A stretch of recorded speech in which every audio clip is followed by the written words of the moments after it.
Ouais, bon, bah on va se faire une nouvelle vidéo. Par contre, elle est un petit peu plus grosse que les autres que j'ai déjà essayé, un peu plus lourde. Je vais aller la chercher tout de suite.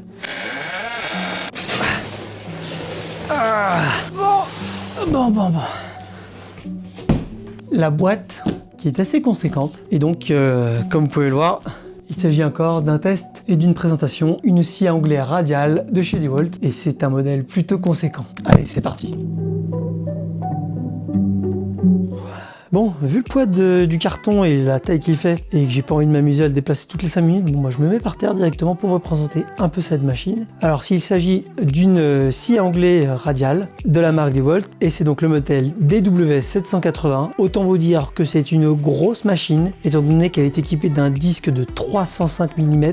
D'ailleurs, avant même de commencer à en parler, je veux d'abord remercier Frisbee qui m'a donc envoyé cette machine pour que je puisse réaliser cette vidéo. Et il m'a également envoyé un disque Freud de rechange pour pouvoir le tester justement avec cette machine. Le disque est fait 305 mm, c'est quand même quelque chose d'assez conséquent. Bref, cette machine est donc une scie à onglet radiale qui a une puissance de 1675 watts. Elle est équipée d'un disque de 305 mm comme j'ai dit précédemment et elle permet de réaliser des coupes si on se positionne donc tout à 0 degré jusqu'à 110 mm en hauteur et jusqu'à 303 mm en longueur. Et on peut même aller un peu plus loin. Si on considère que l'on coupe une hauteur maximale de 76 mm, on peut aller jusqu'à 345 mm de longueur. On a quand même des bonnes valeurs très intéressantes en termes de capacité de coupe. L'inconvénient de cette bébête, c'est donc son poids, 25 kg. Oui, 25 kg. Mais bon, on va pas se laisser abattre par ce poids. On va tout de suite passer au déballage et à la présentation de cette machine.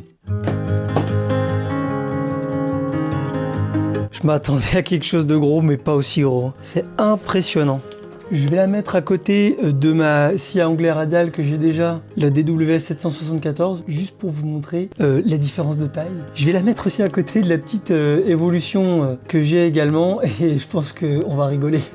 Et donc, à l'intérieur de ce carton, on va y retrouver les notices d'utilisation et bien évidemment la grosse machine, la très grosse machine que je vais essayer de sortir tout de suite.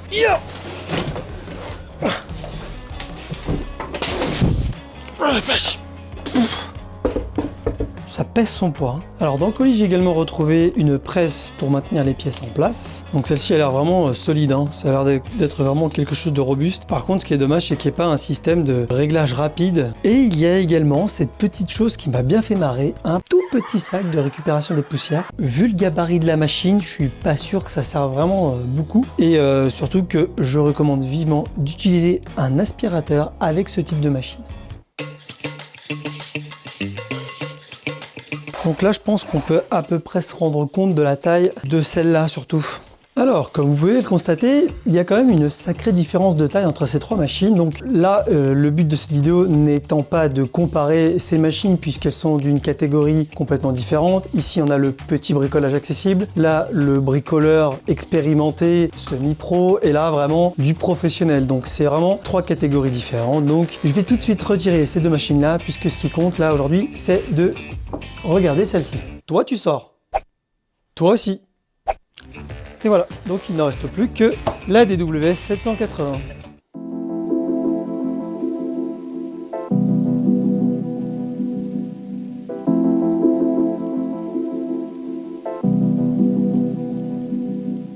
Alors maintenant, regardons d'un peu plus près cette DW780. Là, on a le bouton de mise en marche du moteur et ici une petite poignée. Alors ça fait comme ceci, il faut appuyer. Et c'est ce qui va permettre de descendre et d'ouvrir le carter de protection. Donc, poignée de sécurité, bouton de mise en marche. Ici, vous avez un bouton de réglage qui va de 1 à 5 qui permet de régler la vitesse de rotation du disque. Donc, vitesse 1, vous allez vous retrouver à 1900 tours par minute. Vitesse 5, vous allez vous retrouver à 3800 tours par minute. Cette scie est donc une scie radiale. Elle a donc ces deux bras-là qui permettent de coulisser. Comme on peut le voir, juste en dessous ici, on a le système d'aspiration. Donc je vous conseille fortement de venir y connecter un aspirateur là. Et donc ça permettra de bien aspirer les copeaux tout en mouvement, donc ça c'est plutôt pas mal.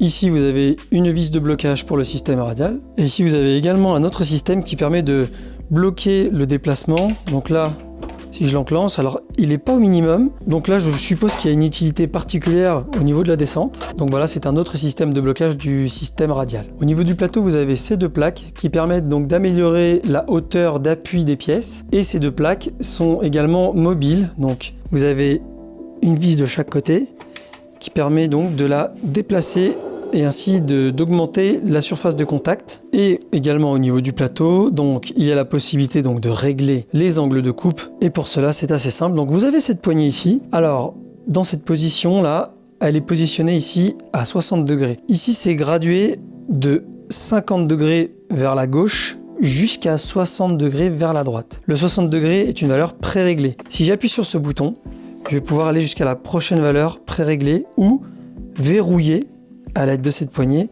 sur une valeur qui n'est pas pré-réglée. Donc là par exemple si je veux me mettre à, alors je suis à combien là? Je suis à 52 degrés, donc là j'ai verrouillé à 52 degrés. Et là, juste en faisant ça, hein, ça bouge plus, c'est très solide. Donc là si je m'amuse à tout déplacer, sachant qu'elle n'est pas fixée sur l'établi.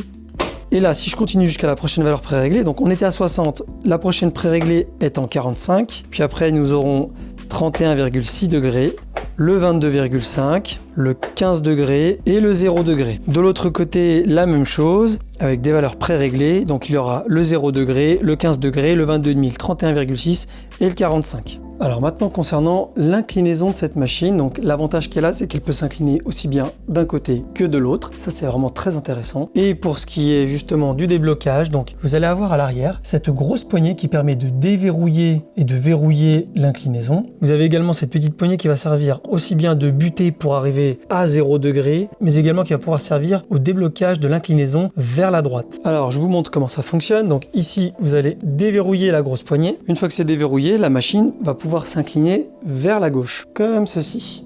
Donc là, elle est complètement inclinée à gauche et nous sommes à 45 degrés.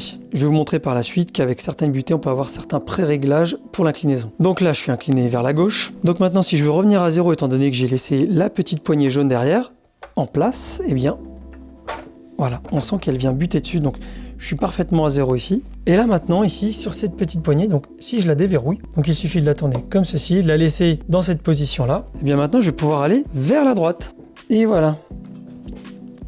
Et du coup, se retrouver à 45 degrés. Maintenant, comme je vous ai dit tout à l'heure, je vais vous parler un peu des différentes petites butées qu'on peut retrouver un peu partout sur cette machine et qui permettent justement d'avoir des pré-réglages pour les angles, mais aussi pour la descente de la machine. Alors déjà, pour ce qui est de l'inclinaison, ici, vous allez avoir ce petit élément. Donc là, la machine étant déjà embutée contre l'élément ici, et donc ça permet d'obtenir le 45 degrés. Donc là, si je le déverrouille, ce système, eh bien on va voir tout de suite que ça permet de faire descendre la machine en inclinaison un peu plus loin, et donc on se retrouve à 49 degrés vers la gauche, et c'est exactement la même chose vers la droite. Ensuite, de chaque côté, donc ici et ici, vous allez retrouver également ce type de butées, qui sont en fait des butées de pré-réglage d'angle, pour avoir soit du 22,5 degrés, donc là c'est la vis ici qui va venir contre ça, et l'autre petite butée qui se retrouve juste en dessous, ça permet d'obtenir du 30 degrés. Donc ça c'est très intéressant pour avoir justement des pré-réglages au niveau des angles. Donc ça revient à peu près au même que ces pré-réglages qu'on retrouve sur le plateau. Donc c'est plutôt pas mal, surtout qu'on les a de chaque côté, et ça c'est très intéressant.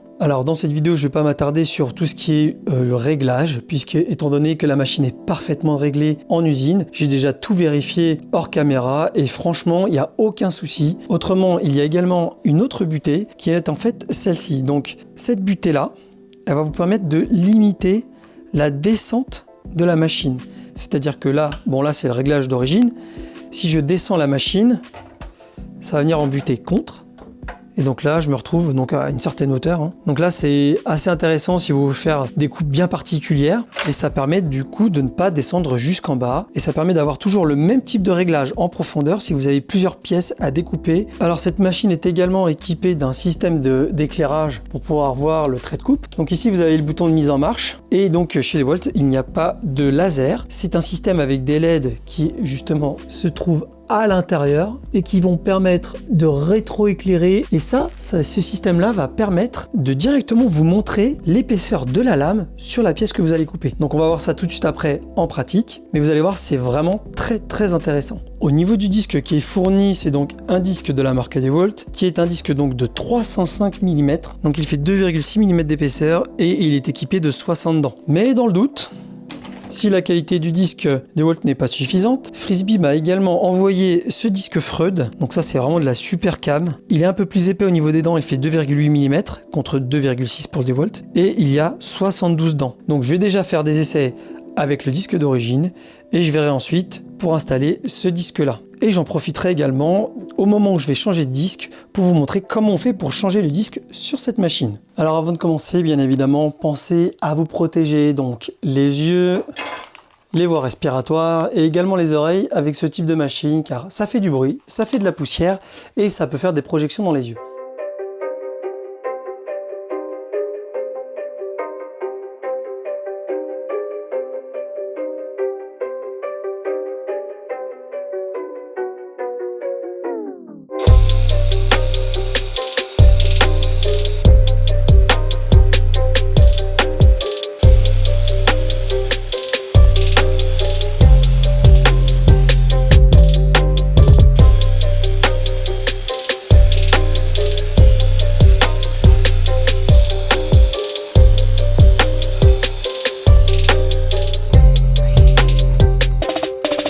Alors comme je l'ai dit tout à l'heure, je vais procéder au remplacement de la lame et du coup je vais vous montrer comment on fait. Et je vais installer donc cette petite lame Freud. Alors avant même de remplacer, sachez qu'il n'est pas forcément nécessaire de remplacer la lame tout de suite, étant donné que la DeWalt est de très bonne qualité. Franchement les coupes que j'ai pu obtenir, elles sont vraiment propres, vraiment nickel. Là je vais faire ça dans le cadre de vous montrer comment on fait pour remplacer une lame.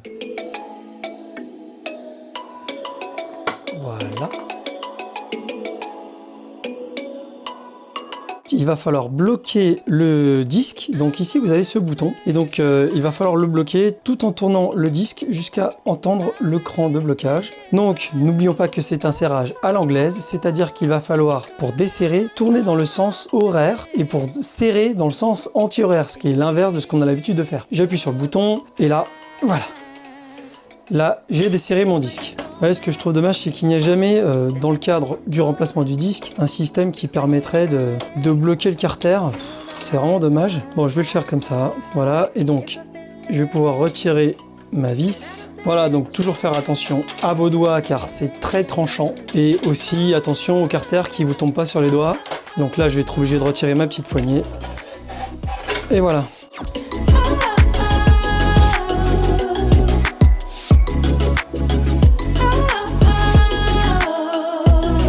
Surtout toujours reprendre des disques qui ont le même trou d'alésage au centre que les disques d'origine et éviter absolument les bagues d'adaptation car ça génère des vibrations, des mauvais réglages.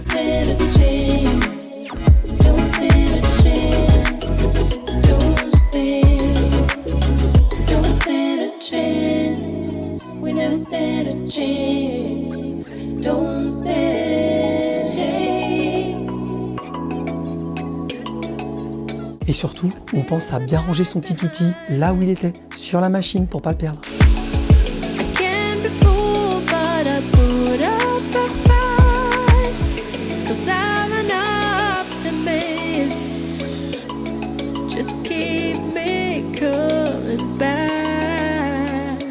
Voilà, j'ai donc réalisé quelques essais avec cette machine. J'ai pas non plus fait des millions d'essais, ça c'est clair et net. Mais en tout cas, le peu d'essais que j'ai pu faire, franchement, les résultats sont vraiment très probants. Là-dessus, il n'y a rien à dire. Alors que ce soit avec la lame d'origine DeWalt ou le disque Freud, les résultats sont vraiment excellents au niveau de la qualité de coupe. Aussi bien d'un côté que de l'autre, c'est net, c'est propre, c'est impeccable, il n'y a rien à dire là-dessus. Donc comme quoi, la qualité de la lame, c'est super important, ça c'est clair. Mais sinon, par rapport à la machine proprement dit, pour moi les points positifs sont la capacité de coupe, le système d'éclairage qui permet du coup d'avoir un visuel du disque directement sur votre pièce à couper, la vitesse qui est réglable de 1900 tours jusqu'à 3800 tours, un autre point positif qui est du coup tous les angles de coupe que l'on peut faire, donc de 50 degrés ici jusqu'à 60 de l'autre, plus les inclinaisons de moins 49 plus 49 degrés, et enfin le dernier point positif, c'est la robustesse globale de la machine. C'est de la super qualité, il n'y a rien à dire là-dessus. Sinon, au niveau des points négatifs, puisqu'effectivement,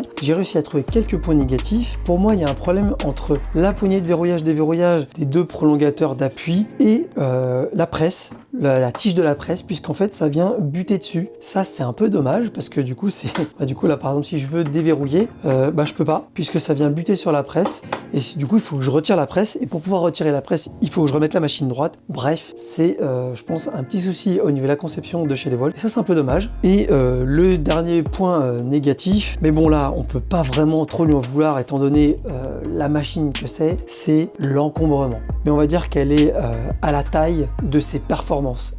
Voilà, j'en ai donc terminé sur la présentation rapide et le petit test que j'ai pu faire avec cette DeWalt DWS 780. J'espère que cette vidéo vous a plu et si vous avez donc des questions, des remarques concernant cette machine, n'hésitez pas à indiquer tout ça en commentaire de cette vidéo. N'hésitez pas également à lâcher un pouce bleu, ça fait toujours plaisir. Pensez surtout à vous abonner à la chaîne, ça permet de faire vivre la chaîne. Tous les liens sont en description de la vidéo. Également le lien pour pouvoir vous procurer cette machine depuis Amazon. Je tiens également à remercier Frisbee qui m'a donc envoyé cette machine pour pouvoir réaliser cette vidéo. Donc encore merci à toi Frisbee. Et sur ce, je vous souhaite de très bons bricolages à tous et je vous dis à très bientôt dans de prochaines vidéos. Ciao ciao à tous.